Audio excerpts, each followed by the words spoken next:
In today's episode, we're welcoming Nicole Turner. We're going to talk about how we can enhance writing through effective coaching. Nicole Turner is a highly respected K-12 educational coach, an author, speaker, and trainer. She's dedicated to supporting instructional coaches.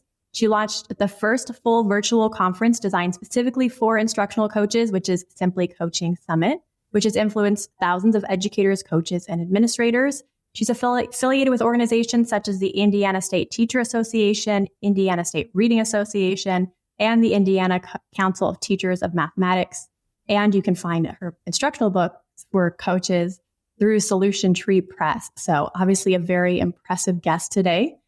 So we're really excited to hear from her about the perspective from our coaches, because a lot of times we forget about our coaches and the fact that they're learning just like our teachers are. And so we need to make sure that we are working with them and supporting them as well. So today I have Nicole Turner with us. I'm so excited that you're here, Nicole. I do want to start by introducing yourself other than all of the impressive things I listed about you in the beginning.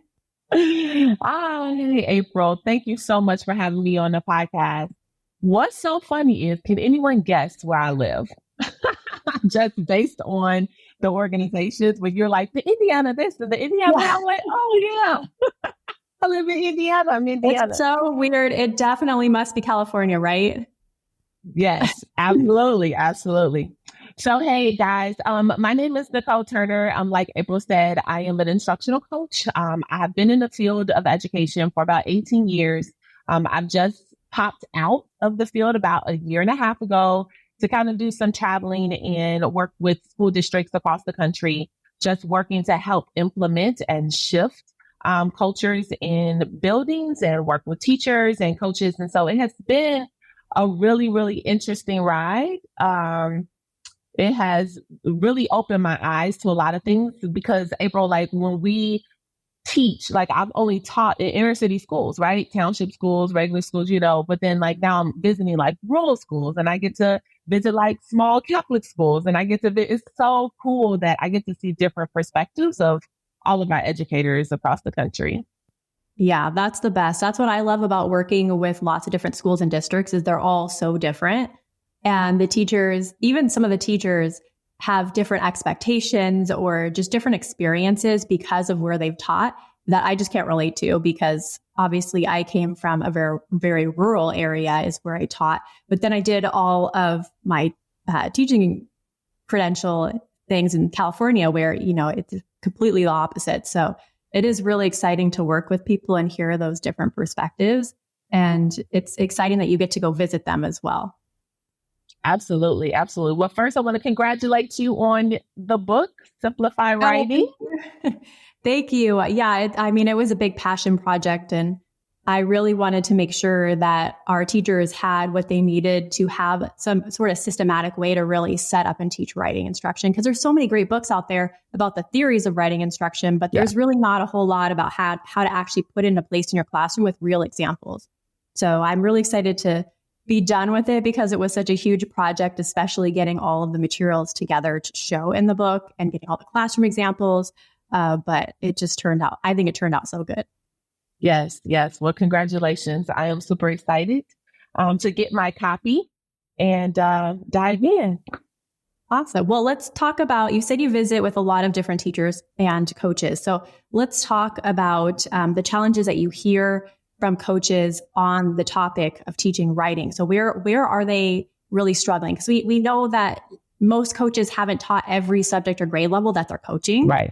So I can imagine it would be tricky to train teachers. So I know when I coached in writing instruction, I had primarily been a 4th through 8th grade teacher, and I was coaching kinder through 2nd grade teachers on writing instruction. And it was quite the learning process. Absolutely. We're licensed K-6, right? You're in K-6, but you have your specialty area, which you love to work with. I think one of the biggest components is really trying to get people to understand the importance of writing and how writing connects with reading, and how it helps to lay that foundational pieces, especially in our K-3 classrooms. I think one of the bigger things is that there is a lack of, rigor in teaching writing. There's also a lack of teaching it. I remember being in the classroom And it's like, oh, time ran out. Like, we'll just get writing today, Yeah. until you got to that third grade, right? And then they're starting the testing. And then during testing, there is writing. And then you're like, oh, well, I need to teach them how to at least do a 5-paragraph essay. Yeah, I better fit it in because we're getting tested on it. Yeah. Exactly. So just making it important and getting the connection from the writing piece to reading comprehension, and some of those other areas, to make sure that they understand the importance of it. Because I think that when we sit down and have those conversations, that's what teachers are struggling with. Also, they're struggling with, like you were saying, like systematic way of doing it, right? So a lot of times now, at least our K2 teachers or K3 teachers right now are going through the transition to, science of reading. And so they are what I call, they're doing the fidelity teaching, right? Where they have to completely follow the script. But that doesn't necessarily mean that there is a writing component that's added to it. And if it is, it's a very small piece of the puzzle.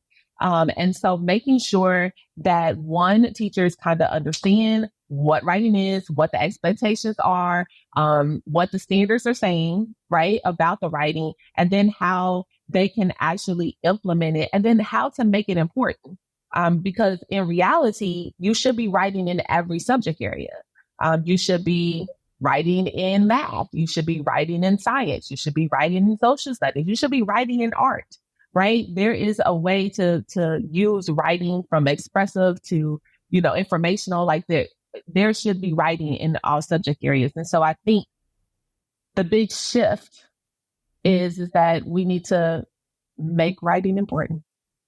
Yeah, and I agree. And I think that this isn't just a struggle teachers are having. Instructional coaches, principals, they don't know how to fit it into the classroom, right? So we're trying to figure out, where does it fit when we have so much time dedicated to reading and math? And we're trying to juggle science and social studies and specials and lunch and recess. So it is a challenge. And I think that coaches have the ability to at least, work with district leadership or with principals and say, hey, this is something we need to prioritize. Because we've had a lot of coaches who have reached out to us and said, we know our students test poor in writing. So what can we do? And we actually had one a couple weeks ago that had reached out, and we said, well, it needs to be part of your daily block, whether it's 30 minutes, that includes teaching and application time, and intervention if you need to have that for your students, which most people do. And it's, it's not a big ask every day for that, or 45 minutes 3 times a week. And there was a lot of pushback about it because they couldn't figure out where the time was going to come from. But without having that dedicated time, we can't actually teach our kids how to write. And so what we've seen in the past, and I think I'm worried this is going to happen with structured literacy, even though the research shows that writing needs to be taught, is that we've seen a lot of instances where teachers are not teaching writing, they're just assigning writing. Yes. And that's where we really need our instructional coaches to be on board with the fact that we have to teach writing. And so we have to show our teachers, here is the time we set aside for it. Here are the materials to help you. And here is how you do it. And without that, we're going to have that situation you talked about where we're finishing reading and it's late. So we just skip writing. So we just can't keep doing that anymore, because we're seeing these skills be very, very poor with our writers, and especially when they get into high school too. And that's a big problem. Definitely. And then they're lacking the skills. I think one of the big things that we can talk about as far as instructional coaching and what it is that they can actually do. So I use this thing called content planning sessions. And so when I work with coaches, I teach them how to teach teachers how to time block out their time. So what they can do is, if they have a standard, especially around writing, what does that look like? Then we are actually taking that 30 minutes and we are breaking that 30 minutes down. What I have coaches to do is that when we're working with the teacher, we talk about every single section of what happens the first 5 minutes. What is the teacher doing and what are the students doing in that piece, right? And so then we have an objective for the entire lesson, but I always tell them that each little segment should be aligned to that objective. So what is the end game at the end of that 30 minutes? So like you talked about that 30 minutes, that will help to avoid that assign this question and you go to journal write, right? Which there's a time and a place for creative writing. There's a time and a place for just journal writing. Like there's a time and a place for those things. But especially when we're talking about third, fourth, fifth, sixth, as we start to get into those tested grades, there needs to be structured writing, right? There needs to be some type of structured writing happening. And so for instructional coaches or even leaders, principals who coach, that's what I call them, principals who coach, they need to really spend some time in their collaborative team meetings. So I know a lot of people call them for PLCs. I call them collaborative team meetings. In those grade level meetings, that's when instructional coaches need to speak up. Like if we're there and we're talking about a particular standard, and I've learned a lot where there's a standard and then there's a comma, but we don't go past the comma. When we, so when we're unpacking the standard, we need to know, how does writing fit into that? Right. Yeah. So coaches and leaders, they have opportunities to speak up in those collaborative team meetings to say, hey, I know that we're focusing on the literacy component of this and the reading and the phonics and, those five pillars, but, let's throw in that writing, ask the question. Coaches, you can ask the question to get teachers to think while they're in there doing their content, especially in their grade level meetings. And then it's kind of like you get everyone's conversation or thoughts and processes. And if time is an issue, then what we can do is try to incorporate it within your other block. So if you are teaching social studies, right, you can teach the writing process utilizing the social studies content, because that's just informational text, right? So take those writing skills into that block with you. That way it's not another thing, but it's incorporated in what you already are teaching. Yeah, absolutely. And that's a very effective way to make sure that you're balancing your time properly. And I always tell teachers, instead of the old thought is, okay, we're going to bring writing in during social studies, science, or reading. And that's more of the assigning writing. Instead of thinking of it that way, think about, how can I build the unit around the writing piece while bringing in the learning for the science or the social studies or the reading. So most of the units, actually all the units that we do, are always going to have either science, social studies, or reading standards built into them, because that helps with that time piece. So I think that's absolutely essential. And I guess that leads to the question of, what do we tell coaches and teachers and even principals when they get an ELA curriculum that is maybe marked as science and reading or structured literacy, but the writing portion only has assigning writing, or the direct lessons are leave a lot to be desired? What's the best thing that they can do to help their teachers when that happens? So we know what's happening, because people are emailing us over and over again about it. Yeah. So my thing is that it's a box cookie cutter curriculum that don't know my students. Right. So, I'm going to take what I need and leave what I don't. Right. And so, if they need writing, if they need support, if they need those things, you just have to start to be creative and incorporate it into what it is that we're teaching. Just like how we said, if you have to build the unit around writing, utilizing the social studies and science content, then that's what you need to do. What it is April, it's a school community, right? A professional learning community, a school community making the decision to make the shift. Yeah, that's true. And so that's it. So if a coach or a leader, if they have those questions, like, they need to bring it to the table at a staff meeting and say, okay, I'm looking at this curriculum. This is what it says. I know that writing is important. What do you guys think? As this professional learning community, let's collaborate and think about how we can bring all of this together, how we can, have our student success at the center of our decision making.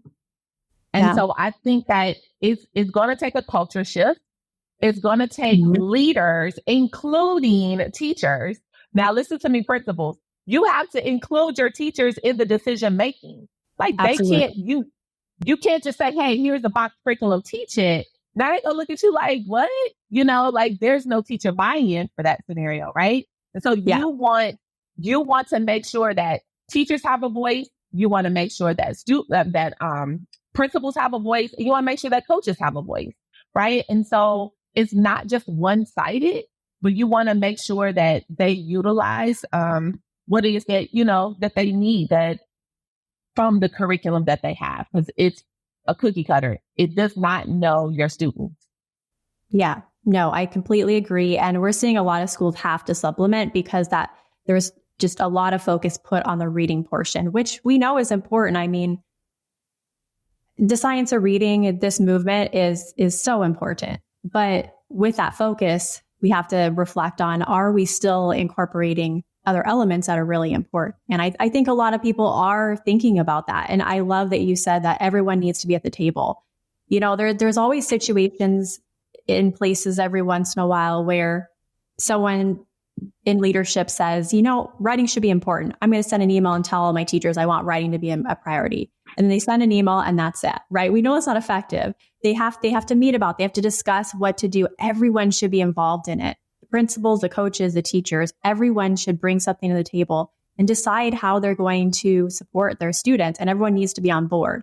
And we know obviously that goes beyond just sending an email or making a mandate. So I liked that you said that. And that kind of leads into my other question, which is when we're talking about writing instruction, what role does professional development play, not only for our coaches, but our teachers as a part of making sure there's writing instruction in the classroom?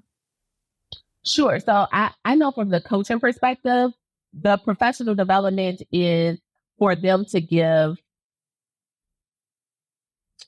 the support that teachers need.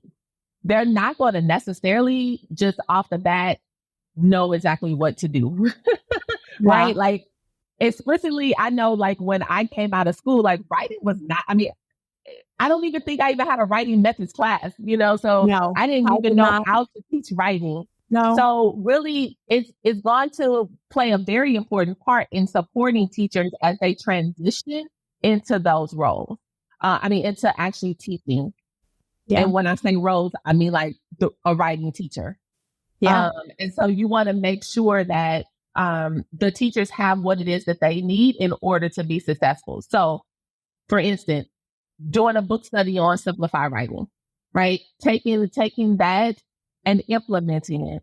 As they start to implement, support teachers. When they get the roadblocks, support teachers, model some of the lessons with the teachers, get the, grade levels involved in planning, those content planning meetings where you look at that 30 minutes and you break it down and then you start to bring what's in the book, implement those strategies into those lessons, video record each other and then watch each other teach the writing and then give constructive feedback to help it get better.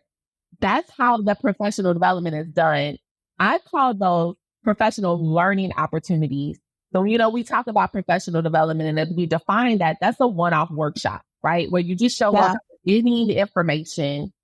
But if we start to create professional learning opportunities within our buildings, that means that the teachers are becoming more collaborative and that the learning is happening and we are implementing, we're reflecting, we're changing, we're implementing, reflecting, adjusting, implementing, reflecting, adjusting over and over and over again. That is the difference in that whole scenario. Yeah, I absolutely love that. And I feel like when I was in the classroom,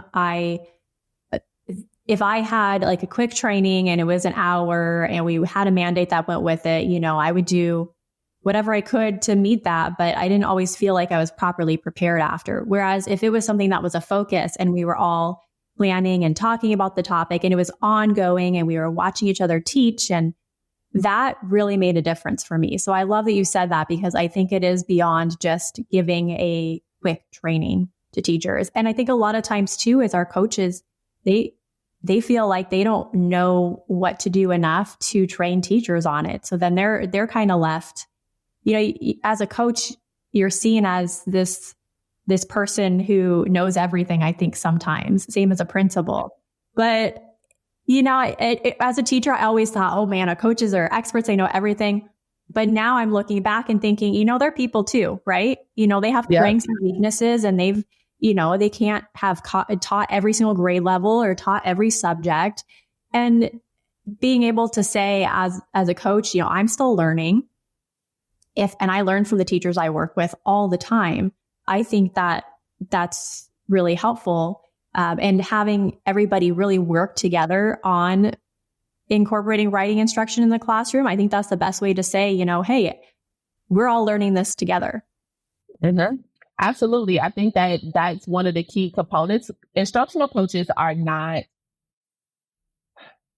the guru, the expert, the end all be all. They are there to support you. They're there to be an additional thought partner. Like when you are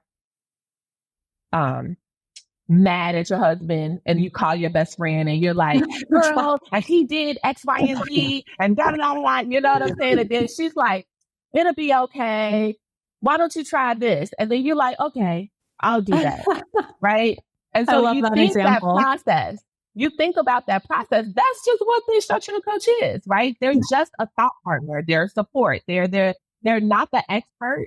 They're learning along with you. And I know that I love to go to Google University, as I call it, with all of my teachers.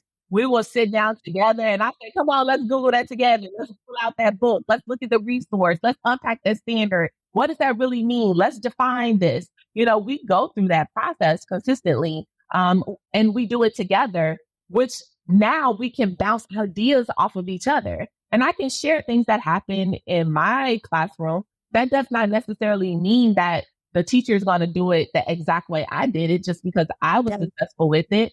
Because one, they're different from you. Two, those are not the same kids that you had in your classroom. But It is an idea to try, and then you could make adjustments from that. So that's the biggest, component for that, or getting teachers to understand that coaches are not experts. Letting coaches let that go, right? Because a lot of them have imposter syndrome. They'll say like, well, I've only taught 4th grade. So how can I support a kindergarten teacher? And it's kind of like, well, good instruction. That students are supposed to be sitting down and engaged in lessons, right? And so, you want to have those types of kind of like conversations and let teachers really think through the process and together you guys learn and unpack standards and learn different strategies. Yeah. And that's why I love what you do, is because I feel like instructional coaches don't get enough professional learning themselves because they are expected to be these kind of experts on everything. Whereas, especially with structured literacy, they are learning this with the teachers and maybe even not learning it as well as the teachers because the teachers are getting more support, more training. And, a lot of our teachers are going through different training that's required by the state and it's being funded by schools. But a lot of our coaches are kind of left in the dark. So I think it's important what you do working with coaches to make sure that they're getting the training that they need, because they're lifelong learners too. So that's, I would say, why I'm so excited to always participate in when you do your June summit, because this is an opportunity for our coaches to learn new things and they don't get that opportunity often. Yeah, that's true. I know that there is a lot that coaches have to do a lot, right? They don't get professional development around coaching strategies. A lot of principals don't understand what coaches are supposed to do. Coaches don't really understand what it is they're supposed to do. They were an amazing teacher in the classroom and probably got amazing data and results, right? But they don't know how to transfer the knowledge to and support a teacher. A lot of times I see a lot of coaches and principals will say, hey, you're the coach. You were great. Go make Miss Jones down the hall just like you. And it's like, I'm not creating Stepford wives here. Like, I'm not creating carbon copies of who I am, right? what I am doing is actually supporting the teacher so that they can become the best teacher they are meant to be. And so that's why I say we are a support system, just a thought partner in the process. Like, I want the teachers to be as strong as they possibly can be with who they are. Like for me, my classroom was loud. Girl, I mean, could you imagine that I'm a loud person? Like, it was always loud. Like, I played music. People were like kicking it. I'm like, what's up? Let's get in this room. You know, like, I was really, really hyped. And I was really, really hyped at 7:50 in the morning.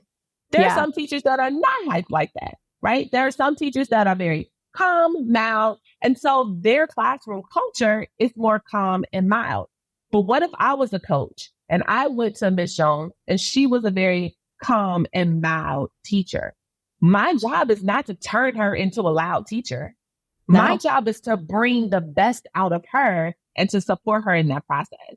And so it's like, let's look at your lessons. What are your thoughts? How do you want to teach this? Okay, let's look at the writing. Here's some writing ideas. Let's pick up our book. Let's highlight these different strategies. Let's try these strategies. If they don't work, let's make some adjustments, you know?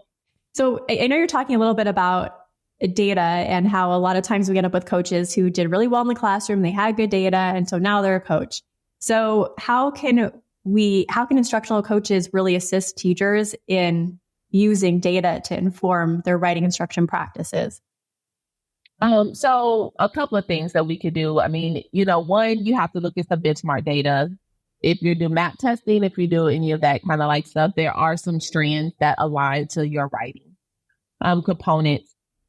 I have thought that the best way is to give some benchmark writing assessments in the classroom and then have those teachers bring them to their professional development or their collaborative team meeting time and then dive into them. So one time I did this strategy, and I'll share this so that everyone can hopefully listen and learn.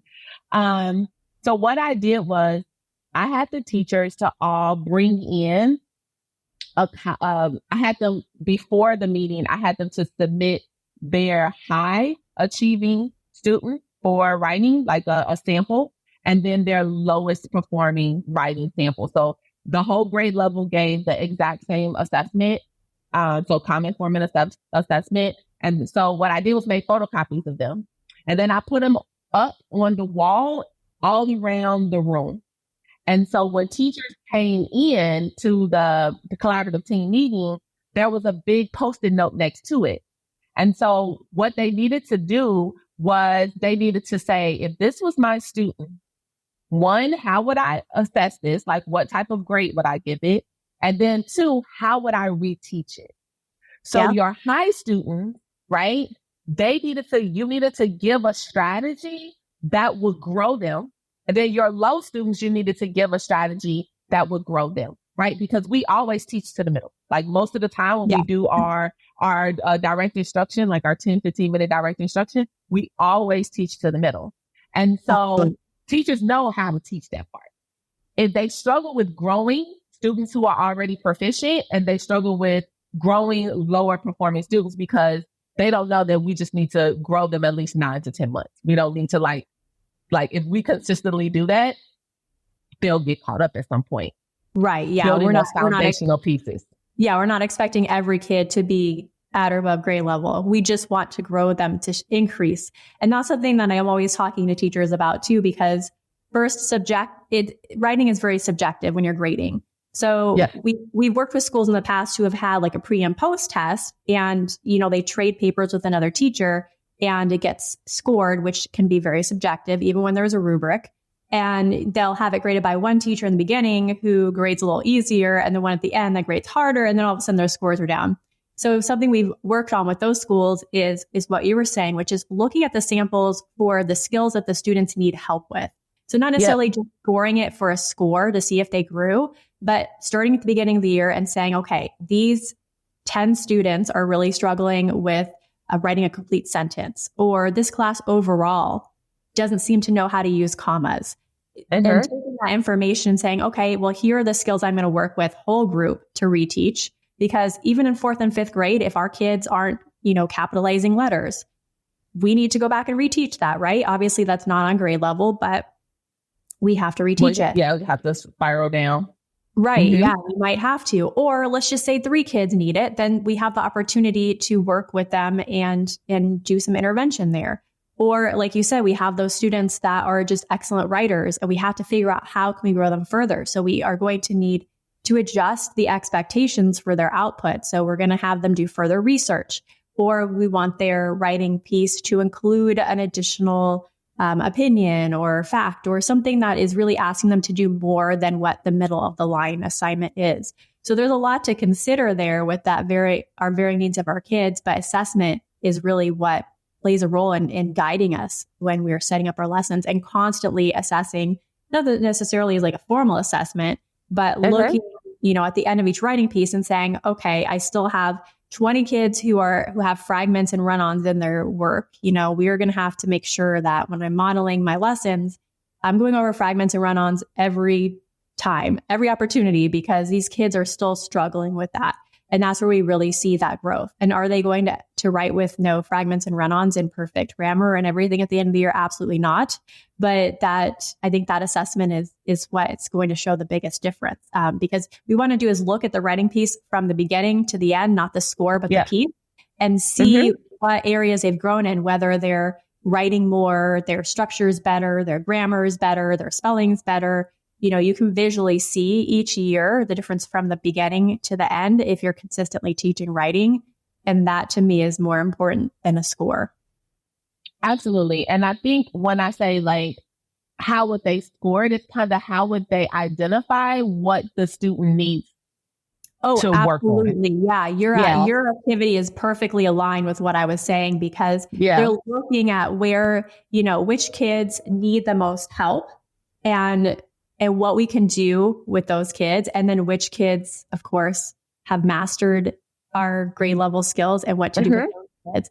So I think that's helpful, but also even looking at and a lot of times like the lowest, the student struggling the most has similar struggles to other kids. So I think that's a great exercise. And I think it draws attention to the fact that we need to look at the writing pieces and the content instead of focusing on,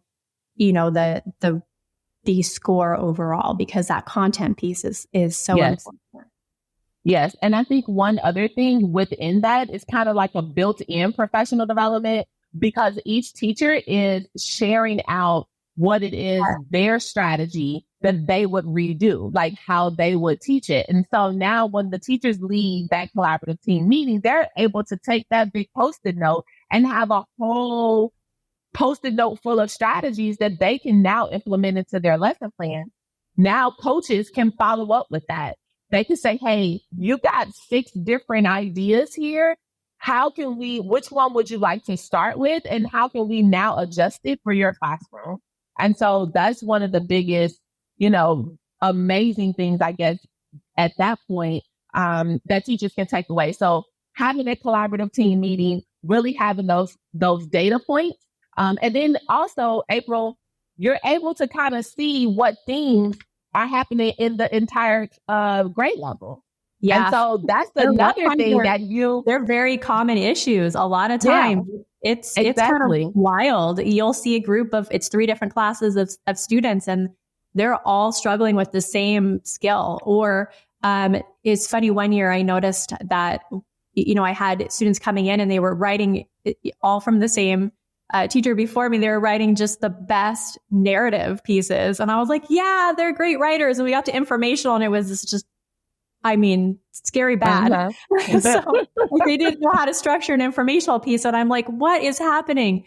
So like as a grade level, they all had the same one teacher. I was writing, that teacher loved creative narrative. So, and they did a great job with that, but you could tell they didn't have the informational piece actually taught. And so that was kind of helpful to see, we didn't really need to focus much on creative writing. So we ended up spending more time on informational writing that year. We had to make that adjustment, but it's just funny. It's cool to see, where the kids are. And a lot of times there's a lot of commonalities and we just have to be flexible. We can't take like a cookie cutter program and say, we are going to teach we're going to script it out and we're going to teach the exact things in the Yes. same order as the class next to us, or as the class last year, because we know it's always going to be different.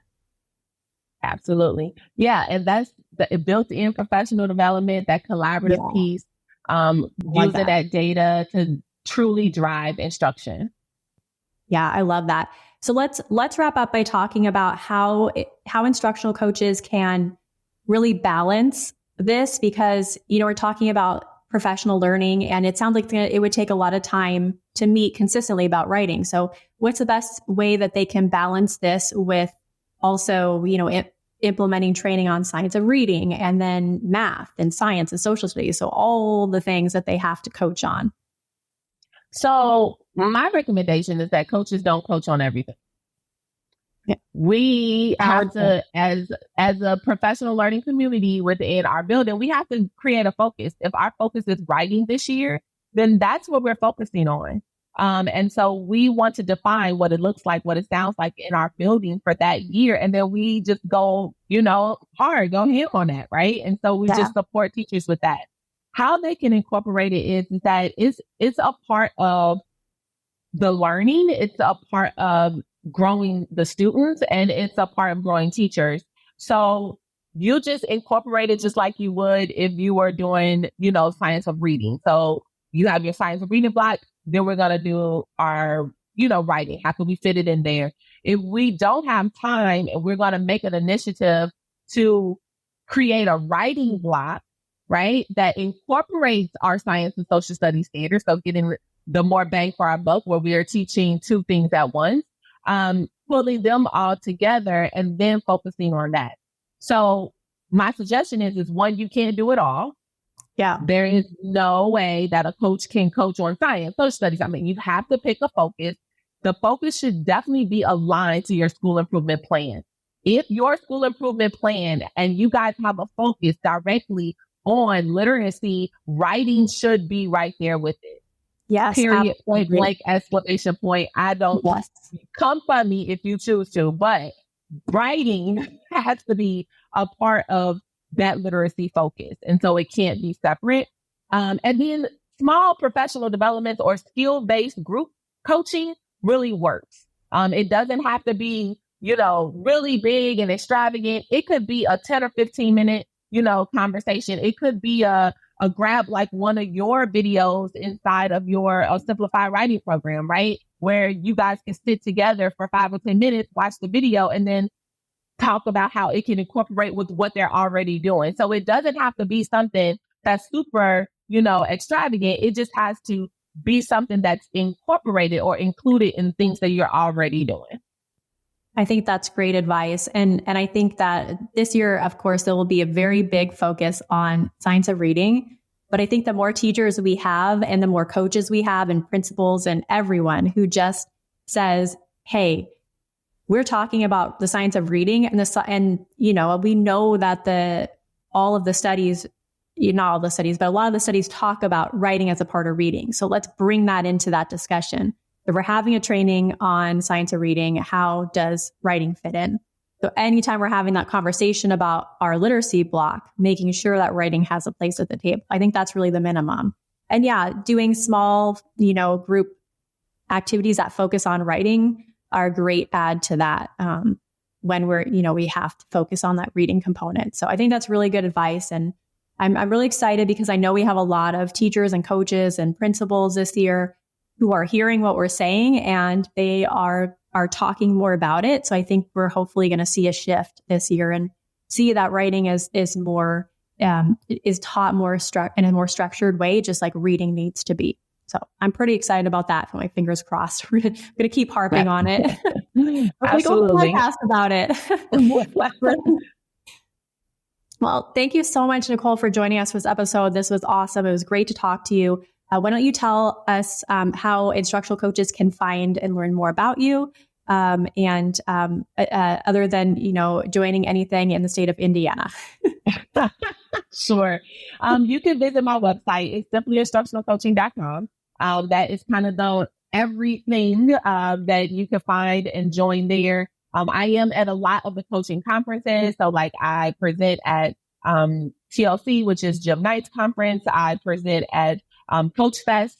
I presented the Simply Coaching Summit, which is every summer. So I am at a lot of the different conferences. Solution Tree this year is going to be doing a effective coaching conference for 2025, as well as 2 workshops specifically around coaching. So I'm really excited about 2025 and all of the different workshops. So you get to connect with me online. You can connect with me in person. Just connect with me. I am super excited to serve instructional coaches, principals, and district leaders around implementing the coaching model for instruction.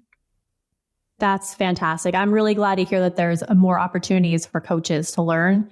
And Coach Fest sounds amazing. It sounds really fun. So you have to tell me about that one. Well, thank you so much, Nicole. We really appreciate you. And everybody, go check her out. Her content is amazing. If you're an instructional coach, or if you're just a teacher, leader, or principal, or a district leader as well. So thank you again. We appreciate you, Nicole. And hopefully we can bring you on for another great episode in the future. Thank you so much for the invite. See you soon.